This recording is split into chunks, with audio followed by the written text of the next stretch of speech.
Olá, eu sou o professor Diogo Comba, o Diogão da redação de Português e Literatura também. Peço desde já para que você se inscreva no canal, deixe o seu like e ative o sininho. Isso ajuda bastante o canal a crescer e mais conteúdo chegar até você. Você agora está aí em meados de maio, hoje é 1º de maio, por exemplo, o dia do trabalho, mas eu estou aqui trabalhando. Ter um trabalho não é ruim, ruim é ter que trabalhar. Já diria o filósofo Senhor Madruga, que vocês muito bem devem conhecer, certo? O que acontece? Você já deve ter conseguido acesso ao espelho da sua redação da última edição do Enem. O que acontece alguns meses depois, né? O que? 3, quase 4 meses depois. O que você vai fazer agora? Caso você tenha sido aprovado em alguma universidade, eu acho que você não vai dar tanta atenção. Caso sua nota tenha sido alta, é capaz de você moldurar e colocar na parede do quarto, tipo uns quadros que tem aqui.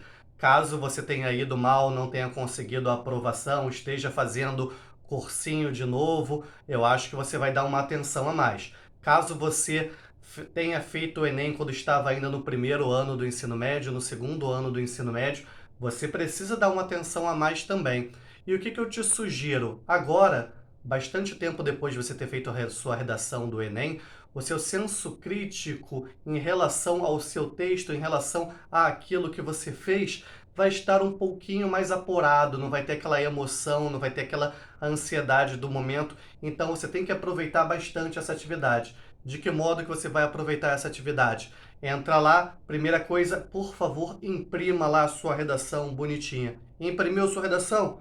Bota ela em cima da mesa, veja qual foi a sua nota. Na minha época, quando eu fiz o Enem, a gente recebia uma correspondência em casa dizendo qual tinha sido a nota em cada competência.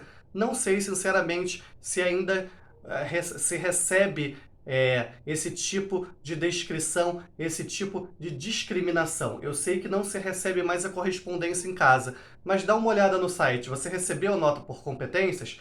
Então anota aí a sua nota por competências, anota a sua nota final na parte aí de cima da sua redação. Você fez isso? Você imprimiu? Você anotou a sua nota em cada competência? Você anotou a sua nota final? O que você vai fazer agora? Caso você esteja no seu cursinho pré-vestibular, caso você esteja na escola, procura o seu professor ou professora de português, de redação, pede ajuda, senta com esse professor ou professora e pede para ele corrigir e tentar justificar por que você recebeu essa nota em cada competência. Depois de ter feito isso, depois de ter vivido esse momento com o seu professor ou com a sua professora, que é muito importante, mesmo que você fique ali uns 4 ou 5 minutos com ele, o que já é o suficiente para corrigir essa redação, o que você tem que fazer agora? Você tem que reescrever a sua redação. Reescrever, lembrando, na competência 1, o que você vai fazer? Você vai buscar os seus erros lá, um erro ortográfico, um erro de regência, de concordância, e você vai corrigir cada um deles. Na competência 2, tipo de texto barra tema, você vai procurar observar o que estava bom, o que não estava bom. Você vai tentar complementar a informação em alguns momentos. Você vai procurar, você vai pesquisar informações que poderiam ter agregado maior valor a seu texto. Na competência 3, coerência, você vai buscar maneiras para melhorar a sua argumentação, para tornar a sua argumentação mais ampla, mais profunda, mais incisiva. Na competência 4, a coesão. O que é a coesão? Usar elos coesivos, evitar repetição de palavras, dividir os parágrafos em períodos. É uma competência bastante palpável no texto, fica fácil de você consertar isso. Procure empregar mais elos coesivos, isso é muito tranquilo. Elos coesivos principalmente onde? No início de parágrafos, no início de períodos, ligando as ideias ao longo do texto. Veja o elo coesivo adequado. Evite repetição de palavras, pegue um dicionário, quem sabe até um dicionário de sinônimos e antônimos, e vá lá buscando palavras que possam substituir outras. Faça bastante isso, certo? E depois na proposta de intervenção, em geral ela está onde? No seu último parágrafo. Lembre os elementos da proposta de intervenção. Quem deve agir? O que fazer? Como fazer? Objetivando qual cenário? Lembrando que tudo isso de modo detalhado. Pegue canetas coloridas, marca texto, seja lá o que for, e marque os elementos da sua proposta de intervenção. veja se você fez cada um deles, veja se você detalhou bem esse momento, beleza?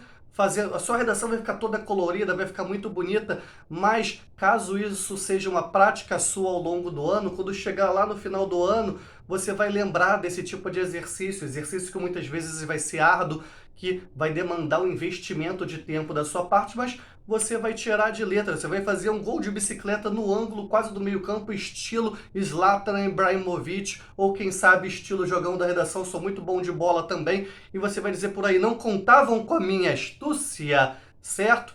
Enfim, agora que sabe o que você pode fazer, me diz aí nos comentários, você já recebeu o espelho da sua redação? Você quer ajuda se você não está fazendo cursinho, se você não está na escola?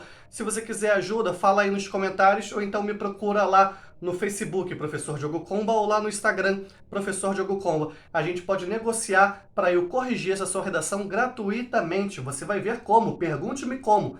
E você tem que se lembrar, eu sou professor Diogo Comba, jogão da redação de português e literatura também. Que a força e a inspiração estejam com vocês, sem dizer adeus jamais.